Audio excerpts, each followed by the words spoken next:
presented part 1 of this. I was leaving off on, you can't just solely rely off the ranked stats for which side this game is. I'm gonna be honest. Because of Legendary, you can't fully rely on it. People as well as Croc are able to get Legendary matches, but Manticores aren't guaranteed Legendary. Griffins are always guaranteed Legendary.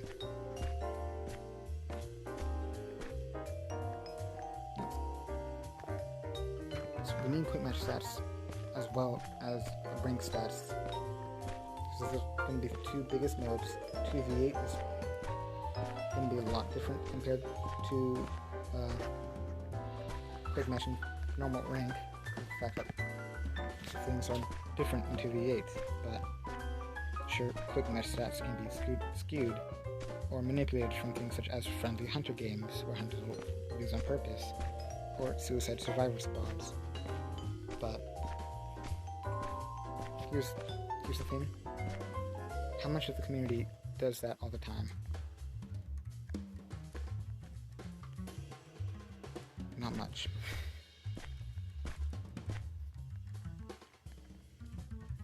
Community, most people will treat quick match not as hard as rank match, but some people will. Some people mess around and plays in both in quick match. Some people play it seriously, just like rank. Some people will be friendly hunter in rank. Some people will suicide squad survivor. But those are so few in between that it doesn't mess with the stats that much. If we had quick match stats, it would prove an end to an argument.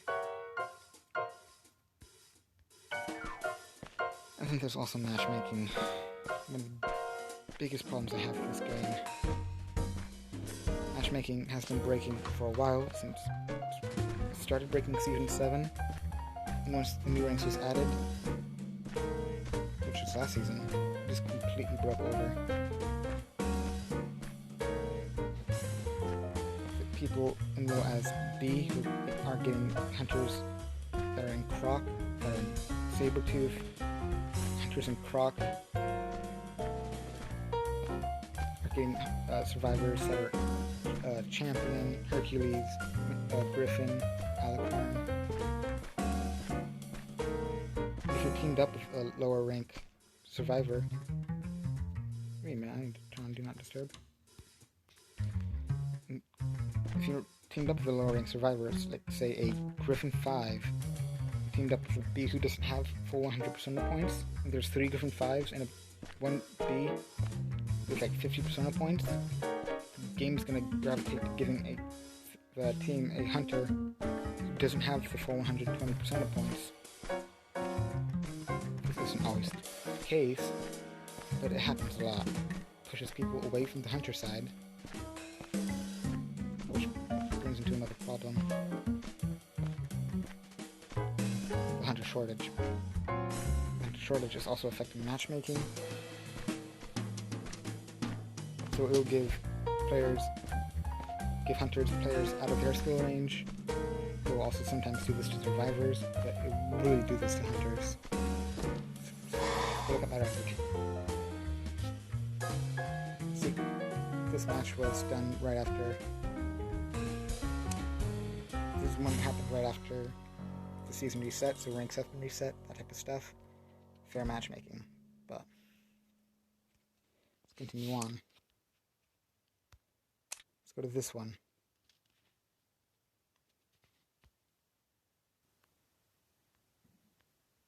We have a Mammoth 2, an Alicorn 3, a Griffin 1, and an Elk 3 against a Croc.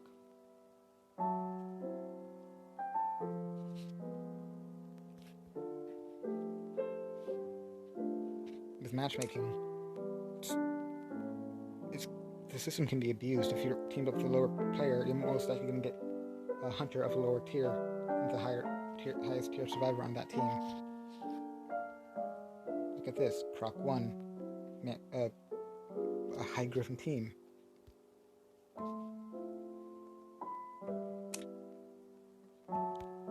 looking at the defeats currently.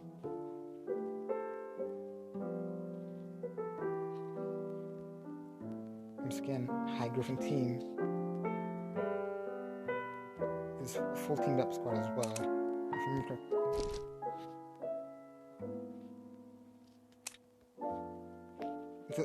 Those defeats are when I'm usually trying to take it simple. Let's see.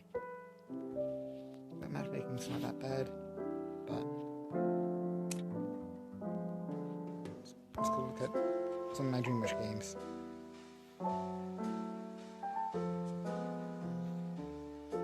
To know with Dream Wish, I'm just going how I normally play Dream Wish, which is how I play earned rank.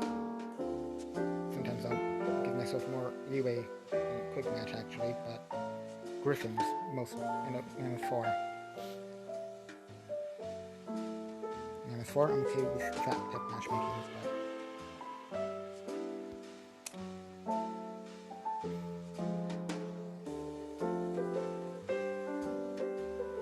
there's actually decent matchmaking. This thing just stopped throwing me down. Alicorn. An elk. Because that's messing with matchmaking, giving almost an entire griffin, almost a griffin, to a croc. No. I used to be a manticore, and matchmaking just been breaking with me for a while, so I'm used to this type of stuff. Once again, griffin, mid-griffin, croc. So I'm usually throwing players way out of my skill league for this, so I have to big brain a lot of my hunter matches.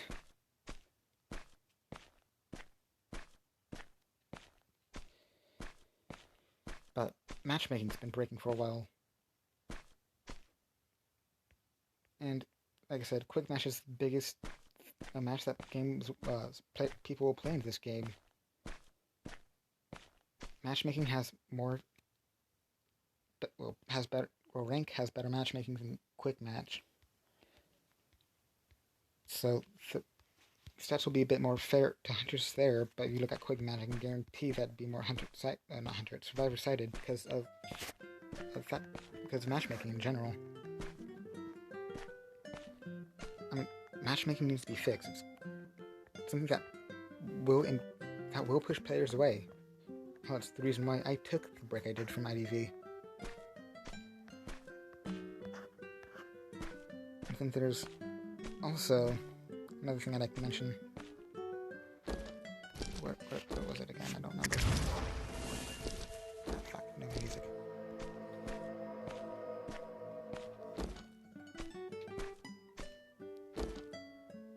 That's right, the balancing, the asymmetrical stuff. Am I saying the last part? If I did, I'm gonna sound like a broken record, but it's an asymmetrical game.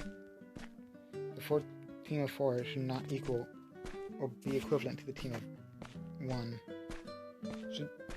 This game is mirrored to be more like Dead by Daylight, so the team of 4 should have to try harder, use everything they can to beat the team of 1.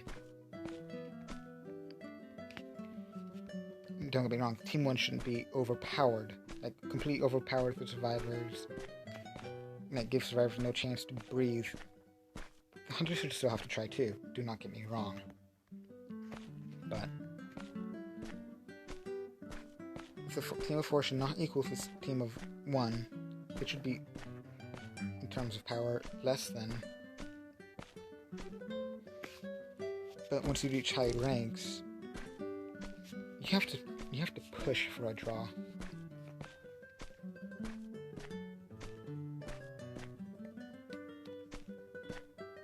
Pushing for a draw, which usually has you trying harder than, normal quick matches. And sometimes you'll get lucky, sometimes you'll be given the rear end of the stick. Matchmaking used to be functional, used to be completely functional. But now it's just kind of broken, which messes with stats, which messes with a lot of things of this game. I mean, NetEase has worked with behavior creators Dead by Daylight. Hell, I mean, they had to get the green light from behavior to actually make this game. And people from behavior help with IDV and people with NetEase has helped with behavior and DBD. So what's to say that they can't fix the matchmaking system? DBD may have problems the first few times, but they were able to fix it. I mean, the first time it was completely atrocious when I was giving rank 20s people who just got into the game for rank 1 survivors, but I just turned off the music again, god damn it. But, that being said, the balance in matchmaking, balance in general is also going to be based with matchmaking. When it comes to this game, balance and matchmaking is going to be a lot of big stuff.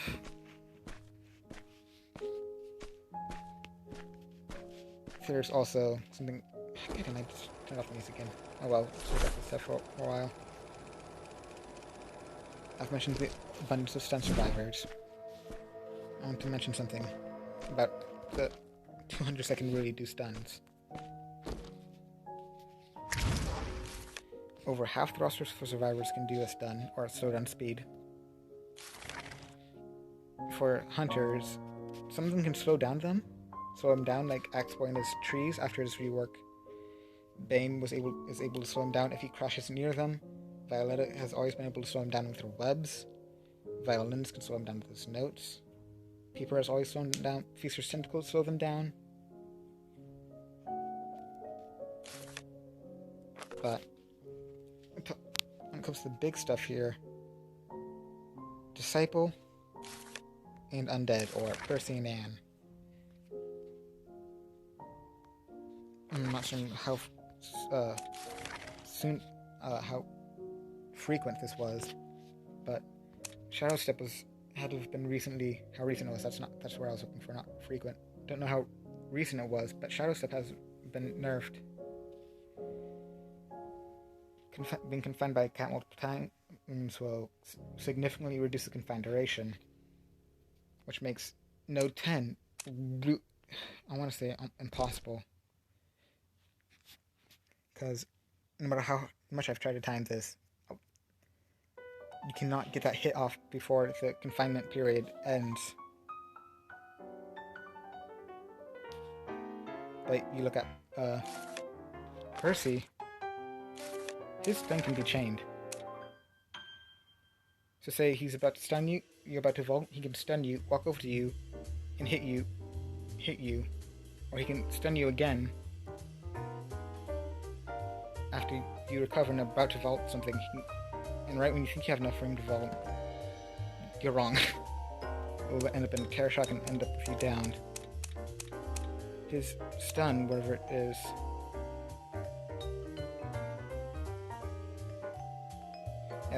charge strike is what it is.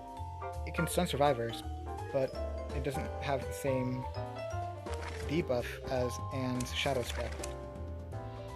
If anything, I want to say Anne's Shadow Step nerf needed to go to Percy. That or they need to remake number 10. Perhaps give players who were able to complete a bonus, perhaps? I don't know. But that buff to her was the nerf to her thing was absolutely brutal.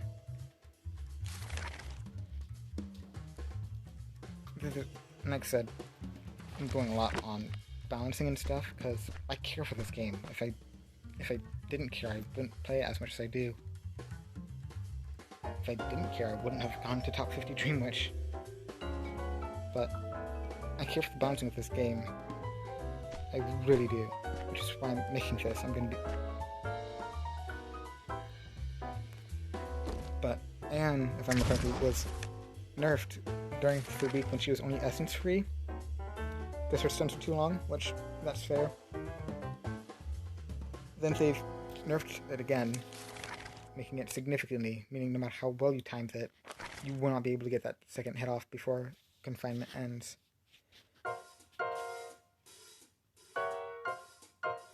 Going off of what I said with stats and stuff, statistically, just going off the rank matchmaking is going to hurt the game, as well as hunters. say, on certain things I can see being nerfed. Like, when Abnormal was first nerfed, to the point where only Dreamwatch was feasible with it, I want to say it was a bit too much, but when it just never went down from the 60%, that was a bit too much. Especially, if there's a 3-cipher situation, there's no way that we could really pull off a recovery from that.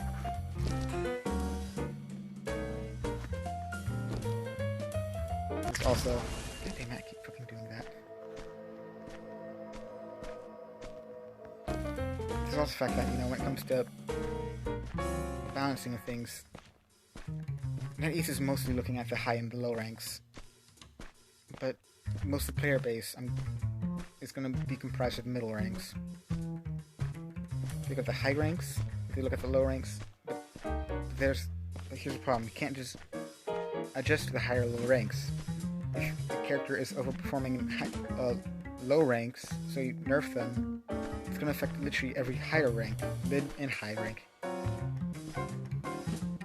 So it may make them easier for low ranks to go against, but it's going to be harder for those in mid and high rank. If a character is underperforming in high rank, but completely smashes low rank, it's going to smash the low ranks even more.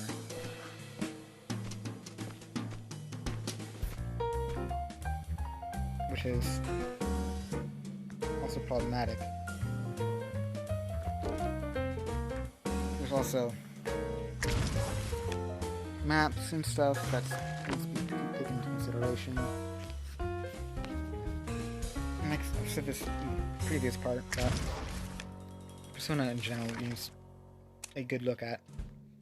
Restraint doesn't really help anyone. Claustrophobia is very situational. If you have it and it works, that probably means you had a hard game, but it's only for 20 seconds. And if you knock down someone during that 20 seconds, it's gonna immediately go down. It's gonna stop. Like I said, restraint's not gonna help. It's not gonna help much of anyone. Impact, I want to say, needs to go back to being a higher percentage. 35, 45. 45 at the max, 30 at the minimum. And here's going to be probably an unpopular opinion. Bring back DoomShock. It doesn't have to be exactly the way it was before. If you don't know what DoomShock was, it used to be where if you are a certain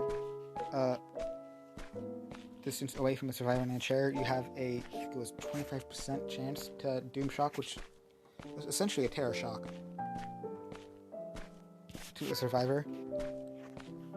However, if they bring back DoomShock, but however, add more counterplay, like make it work more like Hex Devour Hope, like you have to chair survivors a certain amount of times. The more you chair, that it has no effect until you get the first stack. The first stack it has like maybe a 2%. 2 stacks it has a 5%. 3 stacks has 10, 15. 4 has 20 or 25, and then 5 has like 30. However, add a counterplay, like some sort of hex totem thing or something, where survivors have to actively find it. The hunter will still be able to get DoomShocks, but the highest it may be able to go up to is like 10% maybe? Like, it'll only go up by 2% instead of, or 5% each time. Take your pick. Maybe just like, if the totem stands, you can have 5, 10, 15, 20, 25% chance. If you get 5 chairs, if you only, if the totem stands, you can only get 2, 4, 6, 8, 10%. Don't know how coding that would work, but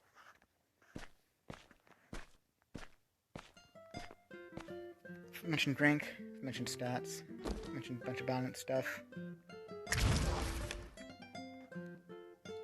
We've mentioned the fact that Persona it's more lenient for survivors.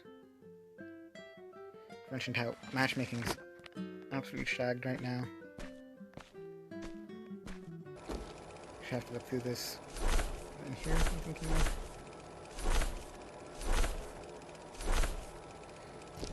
something about skins that I was wanting to speak of.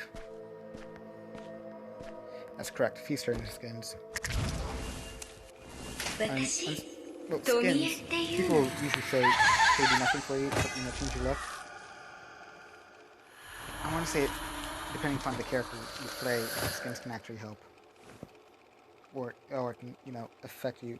It will affect, positive or negative. Dream Witch, her big thing is the fact that she won't have terror radius unless she's using a follower. So if that's the case, if you're on a map like Moonlight River Park, like the more red-colored maps, Incarnation, so Moonlight River Park, a Sacred Heart Hospital. There's other maps I'm thinking of. Incarnation would work great on maps such as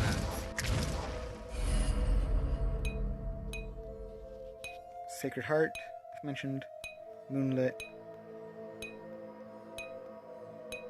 Golden Cave, Ever Sleeping. However, things like the Moonlit Servant will work great on Arms Factory, Red Church. I mean, skins can actually help you depending on what hunter you play.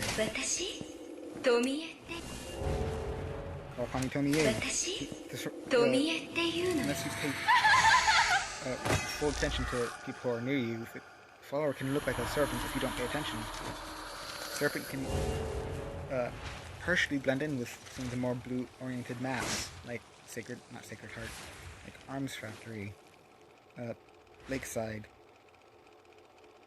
Those blue maps. That's Moon Servant's great with probably one I'd say my go-to skin for Arms Factory, because the follower can blend into so many of the places.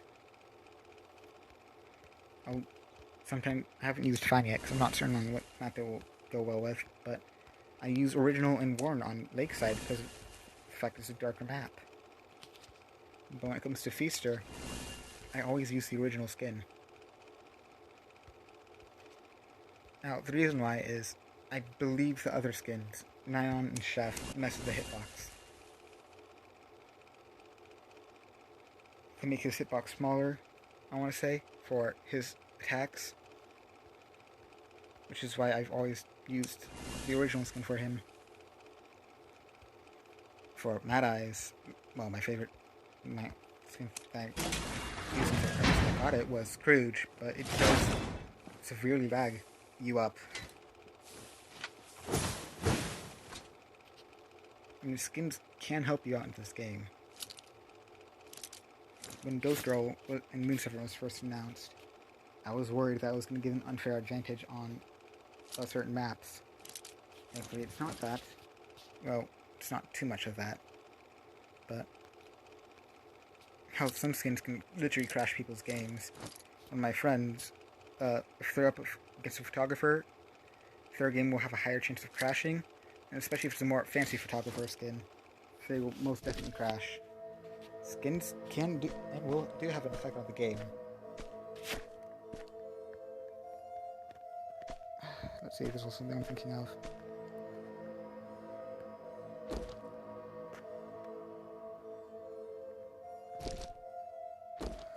That's right. Character knowledge and ranking stuff. When it comes to this can be really rough with hunters. And it comes to a point where hunters, what you want is draws. Because you want more than a draw.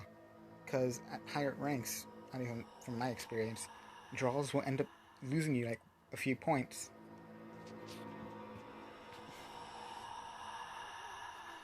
And for survivors, you can die literally as soon as the match begins.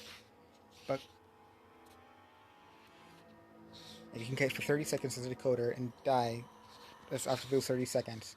But everyone else who does 3 rescues, 4 heals, 200% decoding, they can lose points.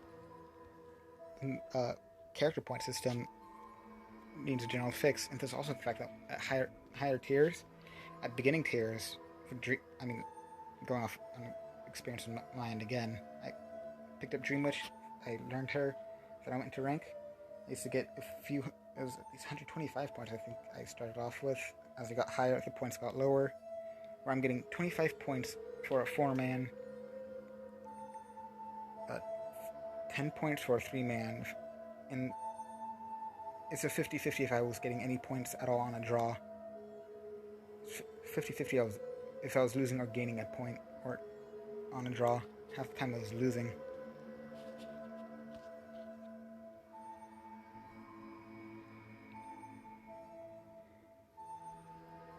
So that might be something addressing.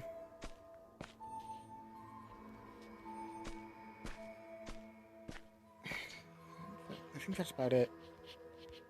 I mean, as a game, I love it. I don't want to see it die. But these are probably big things that need to be addressed. Matchmaking, some certain balance, stats in general for quick match. I think that's going to be a big thing that needs to be added. Because if we had quick match stats, that would at least should quell the what is this game Hunter or Survivor sided.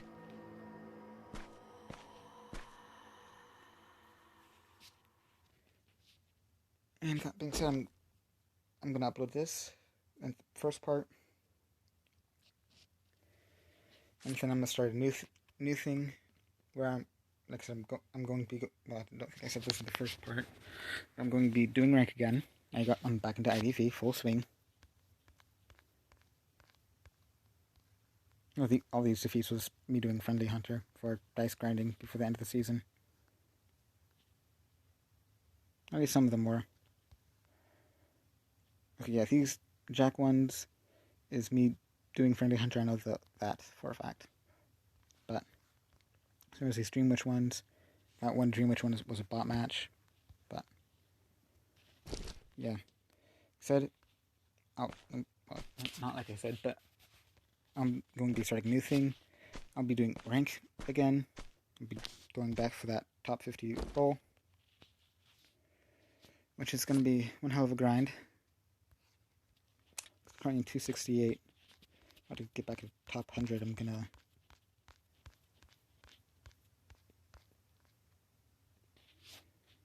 Yeah, I'm gonna have to do a lot of rank if I want to catch back up there. Which I will. Once I get back to that top 50.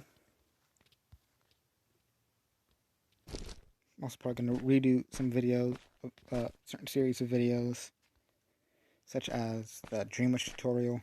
I do not like how that one turned out, but I've postponed it for God knows way too long. But yeah, like I said, the first part is going to be what I'm going to be saying as, the quality of life, or the current state. I love the game, I really don't want to see it die, which is why I'm making this video. But quick match stats is probably one of the biggest things I want to see in this game. Quick match stats, some bug fixes. I'm personally taken out, but I don't want him taken out permanently. I want him taken out temporarily. I don't believe they did enough bug checking on him.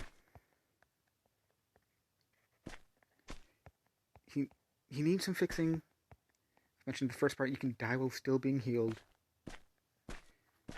The fact that he doesn't have to worry about some survivors, like maybe make him have to perform an action to confirm that is a chair state or something. I can make that interaction be interruptible, perhaps. Perhaps buff some of the traits from hunters. Not too much. It's an asymmetrical game. The game should be, in this case, will be hunter-sided. It should be hunter-sided. Matchmaking needs a fix. Game needs to stay hunter-sided, not completely overpower. But at the same time, it shouldn't be more equal to power. It should be like a definite step up on which side it has more, has a higher win rate. But rank needs matchmaking needs a fix in general. I've heard the Asia server has more, what was it called? I don't remember. Level/experience style matchmaking. So like your level, or the amount of experience he has, affects your matchmaking. I've heard that's what the Asia server has, but when it comes to NAEU, that stuff does not exist. Matchmaking needs a fix. Like I said, it's not broken either, probably. Some parts of rank needs to be fixed, such as when legendary should start, which also has to go into matchmaking. Balances need to be thought of.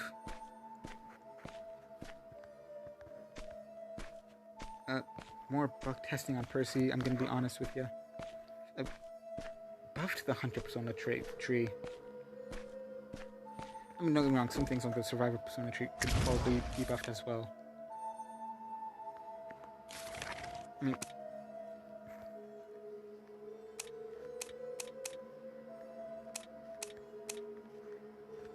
let's see. Obsessive maybe also give you a better chance of like a rarer item like a flare gun, maybe. Let's see. Like before the Persona tree was increased to 120, if I remember correctly, Horsefly effect used to have a Horsefly and Symbiotic effect used to have a bonus decode thing, if I remember correctly. No, it was maybe it was. I remember it was at least Horsefly. Maybe it was also Herd Mentality. It was also a bonus decode, destroying healing speed if you're in range of that character who has it, which used to go well with Lawyer. I mean, some things on both Persona trees should be buffed. I think Hunter Persona tree needs a general buff in general. But, yeah. Like I said, just my current view on state of IDV. Things that I feel need to be addressed. So, thank you, and I hope you. Thank you for watching, and I hope you tune in to when I do my climb for Dream Witch series.